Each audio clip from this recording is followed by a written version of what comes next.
Good morning, evening, or night, wherever you are. Welcome to WHAM today. Take a deep breath, clear your mind, and let's drift through the whispers of today's world, one quiet thought at a time. As we wrap up Sunday, 20th April, 2025, let's see what stories are unfolding around us. India and the US have concluded negotiations on a potential bilateral trade agreement comprising around 19 chapters, aiming to increase trade to $500 billion by 2030.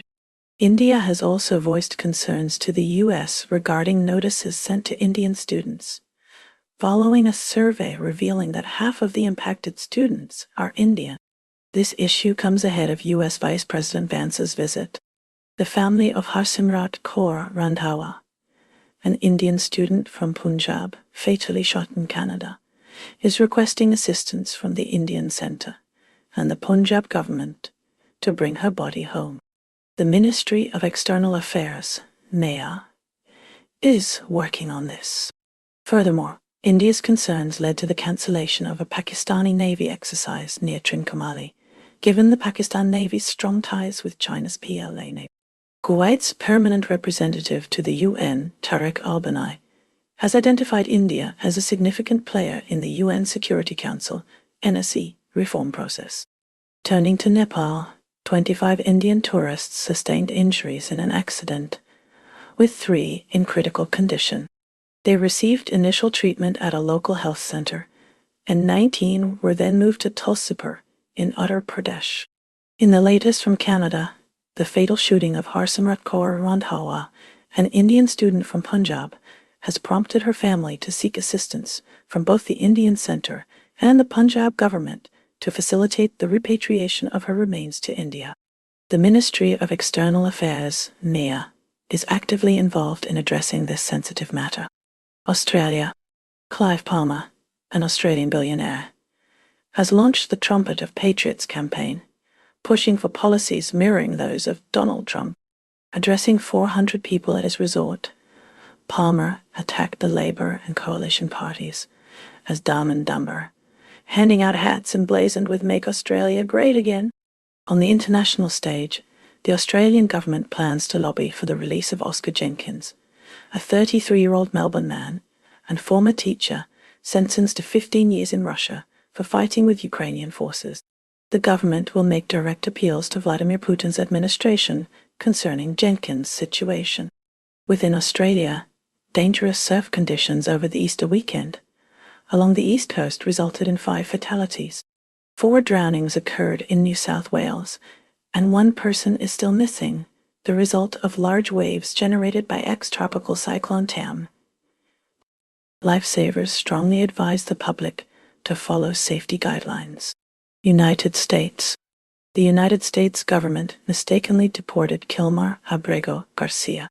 His wife, Jennifer Vasquez Sura, expressed relief upon discovering he was alive. A Democratic U.S. senator met with Abrego Garcia in El Salvador. The White House stated on social media that he is never coming back to the U.S. Russia.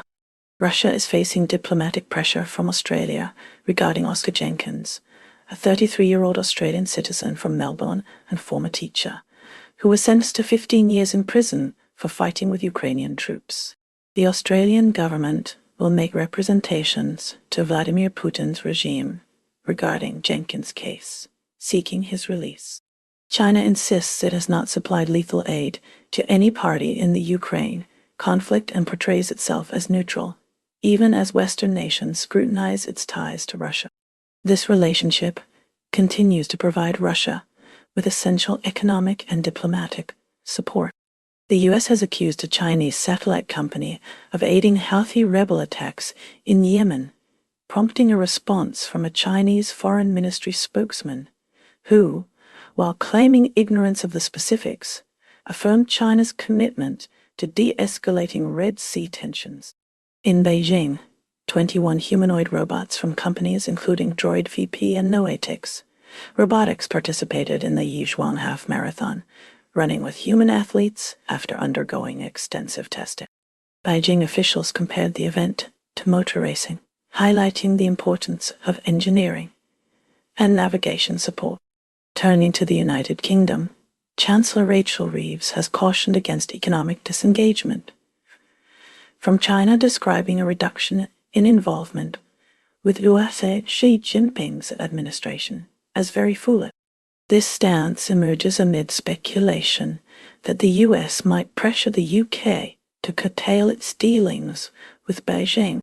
Reeves is scheduled to hold trade negotiations in the US soon. Meanwhile, Cambodia is seen as navigating a path of diplomatic neutrality by welcoming port visits from both Japan, a US ally, and China. Recently, a Japanese maritime self-defense force, MSDF, vessel docked at a Cambodian base reportedly linked to China. Japan is launching a heat stroke alert system on Wednesday, as announced by the Environment Ministry, in response to rising temperatures. Shifting to trade, Prime Minister Shigeru Ishiba is pushing for tangible advancements in tariff talks with the United States, particularly concerning automobiles and rice, sectors where the U.S. perceives trade obstacles. These concerns have led the Japanese government to revise its economic forecast for the first time in 8 months, noting that former President Trump's tariffs could harm the economy. In security developments, Japan, U.S. forces, and Japanese police jointly patrolled Okinawa Prefecture, marking the first such collaboration since 1974 and triggered by recent sexual assault cases involving U.S. military personnel. Ukraine faces continued Russian aggression as troops seize Olshnya in the Kursk region. President Zelensky condemned recent drone attacks, accusing Russia of disregarding human life. Hungary's relationship with the EU is increasingly tense due to its position on Ukraine. The possibility of stripping Hungary of its EU voting rights is under consideration, prompted by attempts to block aid to Kyiv. Government propaganda posters are now displayed throughout Hungary, showing Zelensky, von der Leyen, and Weber with the phrase, "Let's not allow them to decide for us." United States foreign policy under the Trump administration, with Marco Rubio as Secretary of State, involved potential withdrawal from Ukraine peace talks.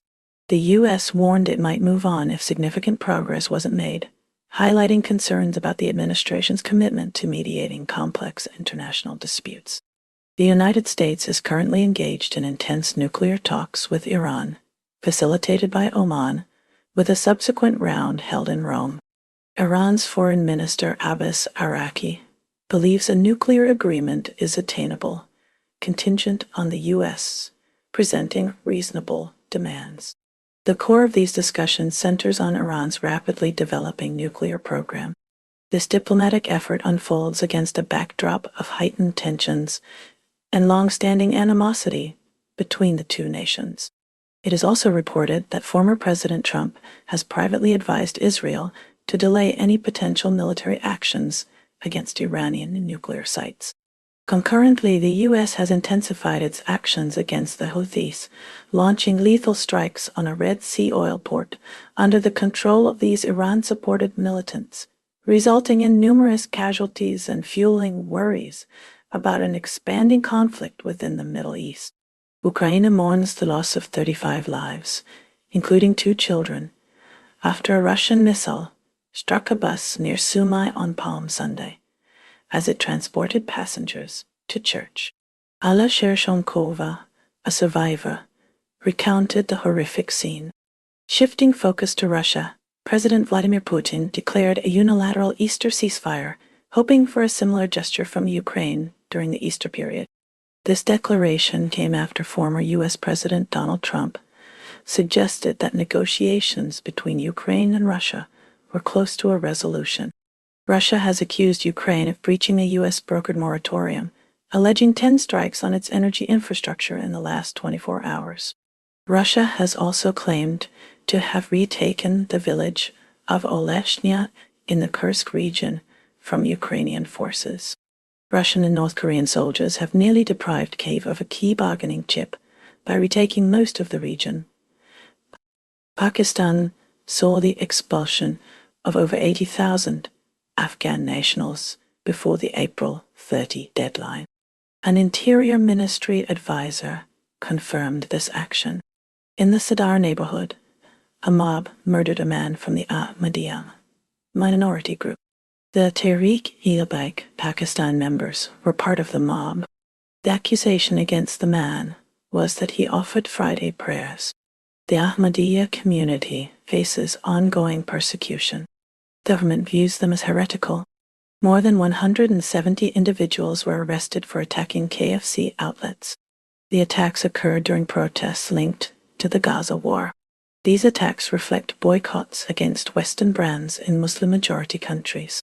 In an Italian appeals court, life sentences were confirmed for a Pakistani couple. They were convicted of the honor killing of their 18-year-old daughter. She was murdered for refusing an arranged marriage. Israel's ongoing military operations in Gaza have intensified, leading to a tragic increase in casualties, with over 90 reported deaths in the last 2 days, according to Gaza's health ministry. These strikes are part of an effort to pressure Hamas into releasing hostages and disarming amidst escalating tensions. Adding to the region's woes, at least 219 people have been wounded since Good Friday, as reported by Gaza's health ministry. As these events unfold, Palestinian Christians in Gaza and the occupied West Bank are observing a somber Easter marked by restraint.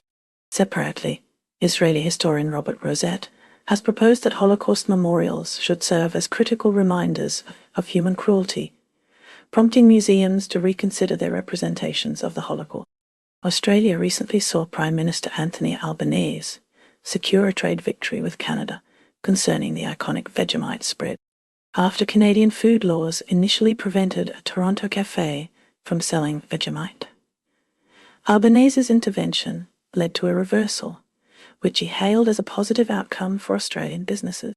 Turning to Canada, the nation is gearing up for a federal election marked by a high turnout in advance voting and considerable wait times. Despite some concerns about Prime Minister Mark Carney's French language skills and his perceived connection to Quebec, the Liberal Party maintains a lead in the province's polls. Voters in Quebec seem to prioritize Carney's perceived ability to manage relations with President Trump, seemingly outweighing his linguistic challenges.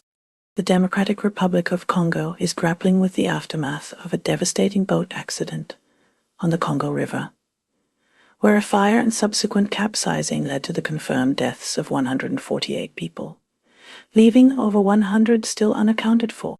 The wooden vessel, overcrowded with around 500 passengers, caught fire because of cooking activities on board. Meanwhile, in a separate development, former Congolese President Joseph Kabila has ended his 2-year self-imposed exile, returning to the country in Goma, an eastern city controlled by rebels. Italy recently hosted U.S. Vice President J.D. Vance, who met with Prime Minister Giorgia Meloni in Rome during an Easter visit, which also included prayers at the Vatican. Concerns are rising among Italian food producers regarding potential tariffs that might render their products unaffordable for American consumers, particularly when facing competition from U.S.-made imitations. In health news from Italy, microplastics have been discovered in human ovary follicular fluid for the first time. A study at a fertility clinic in Salerno revealed the presence of these microplastics in 14 out of 18 women undergoing assisted reproductive treatment, sparking worries about potential effects on female fertility. Myanmar is facing immense challenges as it deals with the dual crises of a major earthquake and an ongoing civil war. The earthquake's aftermath is still being felt, with recovery efforts slowed by continuous aftershocks and a significant shortage of essential resources. The United Nations calculates that approximately 2.5 million tons of debris require removal. Simultaneously, the civil war continues to rage, particularly in Kayan State, where clashes between local militias and the ruling junta, in power since 2021, are displacing ethnic Karen populations into neighboring Thailand. These aftershocks from the earthquake have compounded the 4-year-long civil war, leaving essential infrastructure and services in disrepair. The United States saw Senator Chris Van Hollen DMD, visit Kilmar Abrego Garcia in El Salvador, a man wrongly deported. El Salvador is where Garcia reported his transfer from the CICOT maximum security prison. He is now in a detention center with better conditions. Despite this, Van Hollen's access to CICOT was denied. This denial has fueled concerns regarding the conditions inside the prison. Tunisia's legal system is facing criticism after handing down lengthy prison sentences to opposition leaders for allegedly plotting against the state. These sentences range dramatically, from 13 to a staggering 66 years. Rached Ghannouchi, the leader of the Ennahda party, continues to be held, now marking his second year in prison. The International Committee for Solidarity with Rached Ghannouchi has strongly denounced his ongoing detention, calling it part of a broader repressive campaign and insisting that his imprisonment is without justification. Syria was recently visited by U.S. Representatives Corey Mills of Florida and Marlon Stutzman of Indiana, both Republicans, in the first congressional trip to the country since the ouster of former leader Bashar Assad. During their visit, at least one of the Republican members of the U.S. Congress met with Syria's president in Damascus. In related news, former President Donald Trump had considered withdrawing approximately 1,000 U.S. troops from Syria, underscoring his doubts about Washington's ongoing involvement in the region. United States surveillance and AI use for immigration enforcement expanded under President Trump. The White House also amplified the COVID-19 lab leak theory on its website. Secretary of State Marco Rubio suggested a potential reassessment of U.S. involvement in resolving the Ukraine war if progress stalls, a move that could embolden Putin. Shifting focus to Canada, Prime Minister Justin Trudeau faced scrutiny over new ethics concerns. His administration is being investigated for potential conflicts of interest related to government contracts awarded to close associates. Public outcry has increased, demanding greater transparency and accountability from the Liberal government. Across the Atlantic, in France, President Emmanuel Macron's government grappled with widespread protests against pension reforms. The controversial legislation raising the retirement age sparked significant social unrest and labor strikes across the country. Macron defended the reforms as necessary for the long-term financial stability of France. Turning to Germany, Chancellor Olaf Scholz's coalition government faced internal divisions over energy policy. Disputes arose regarding the phasing out of nuclear power and the transition to renewable energy sources. These disagreements threatened to undermine the stability of the ruling coalition. In Russia, President Vladimir Putin continued to consolidate power, suppressing dissent and tightening control over the media. New laws were enacted to further restrict freedom of speech and assembly. International observers expressed concerns about the erosion of democratic institutions. Meanwhile, in China, President Xi Jinping emphasized the importance of technological self-reliance. The government launched new initiatives to boost domestic innovation in key sectors such as semiconductors and artificial intelligence. This push aimed to reduce China's dependence on foreign technology. Finally, in Brazil, President Luiz Inácio Lula da Silva focused on environmental protection and sustainable development. He pledged to combat deforestation in the Amazon rainforest and promote renewable energy sources. Lula's efforts aim to restore Brazil's reputation as an environmental leader. New York City's mayoral race is heating up, with Zoran Mamdani, a Democratic socialist and state assembly member from Queens, entering the Democratic primary. Mamdani's platform centers on policies like rent freezes and fare-free public transportation. He is poised to challenge Andrew Cuomo, the former state governor, who is seeking a political resurgence after resigning amid sexual harassment accusations. Ecuador is grappling with heightened security concerns after the government accused criminal organizations linked to political figures of plotting to assassinate re-elected President Daniel Noboa. Government officials have pointed fingers at bad losers allegedly involved in the assassination plot. Indonesia is prioritizing tangible international collaborations over symbolic actions, especially as it commemorates the 70th anniversary of the summit that birthed the non-aligned movement. In Rejosari Senik, an Indonesian woman is championing the use of mangroves as a sustainable method to combat rising sea levels and mitigate flooding. Furthermore, the Indonesian animated movie Jumbo has made waves in the entertainment industry, earning US$1 million by April 14 and becoming the highest-grossing animated film from Southeast Asia.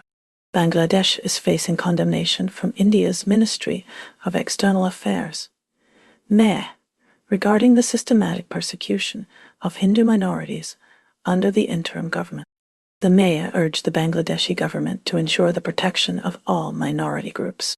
This follows the abduction and subsequent killing of a Hindu community leader. The Congress Party has echoed the condemnation, stating the incident reflects a broader pattern of persecution rather than an isolated act of violence. Brazil welcomed Tupi, a 35-year-old African elephant, to a sanctuary in Mato Grosso after a long journey from Argentina. The 2,700-kilometer relocation saw Pupi leave an Argentine zoo where she had resided for 3 decades, a place that drew criticism from activists over her living conditions.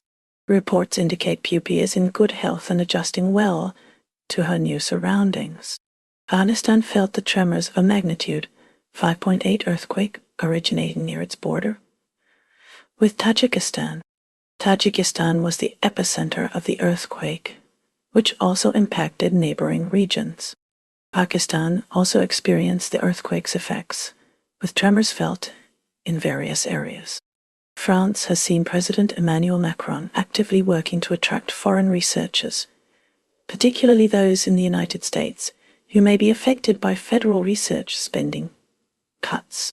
Meanwhile, Macron has recognized the harmful legacy of the debt imposed on Haiti after its independence, stopping short of offering explicit reparations for the historical injustice.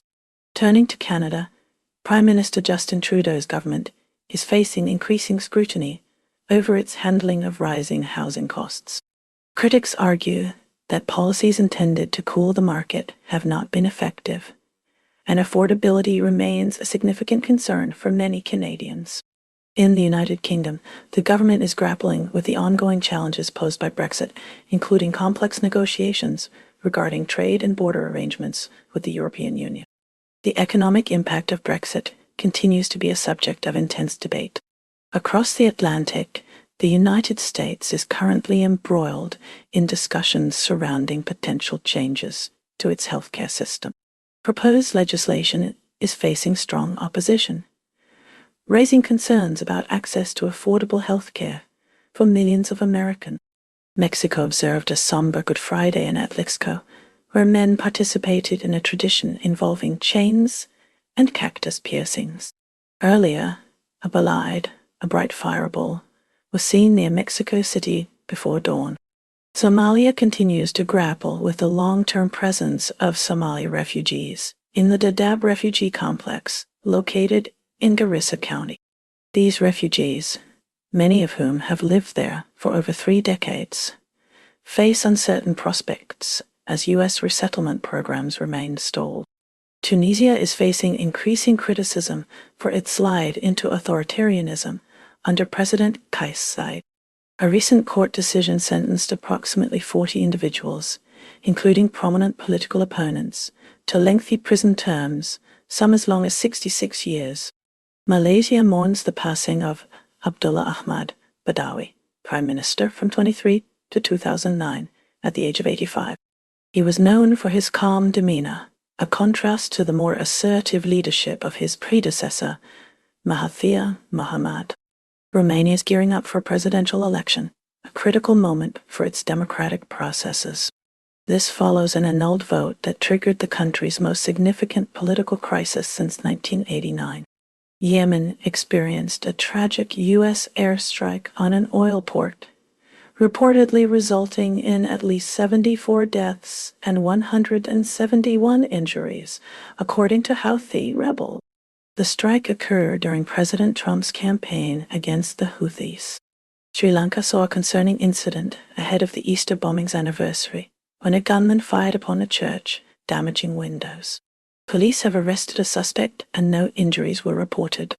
Canada is under scrutiny as the European spa company Therme is accused of providing misleading information to secure a deal for a Toronto location. Government auditors have deemed the process unfair and lacking in transparency. Cambodia recently hosted 2 Japanese warships at its renovated naval base. Despite concerns from the U.S., the Japanese embassy in Phnom Penh stated that the visit was intended to enhance trust and confidence between the two nations. New Zealand and Turkey saw members of the New Zealand Anzac Day team in Gallipoli covering remains unearthed by wildfires and rain. A moment of silence was observed during the somber occasion. South Korea is seeing the rise of the loneliness economy, where businesses are profiting from the increasing feelings of isolation and social disconnection among individuals. Costa Rica is being sued by a group of human rights lawyers for allegedly violating the rights of 81 migrant children. The lawyers claim the children were wrongfully deported by the Trump administration. China's president recently visited 3 Southeast Asian nations. This visit likely aimed to garner support amid global uncertainty stemming from President Trump's tariff policies. Sudan is suffering from widespread famine, a situation intensified by a brutal civil war and a significant humanitarian crisis. The crisis is further complicated by limited U.S. aid. Vietnam is increasingly attracting African athletes to participate in its marathons. This trend is driven by a surge in marathon events and the availability of lucrative prize money. Nigeria has experienced recent herder-farmer clashes, particularly in Benue and Plateau states.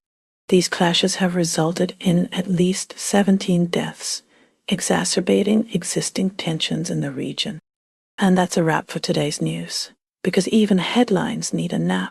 Stay curious, stay kind, and let the noise fade as you find your quiet. Take care, stay awesome, and I'll see you next time on WHAM Today.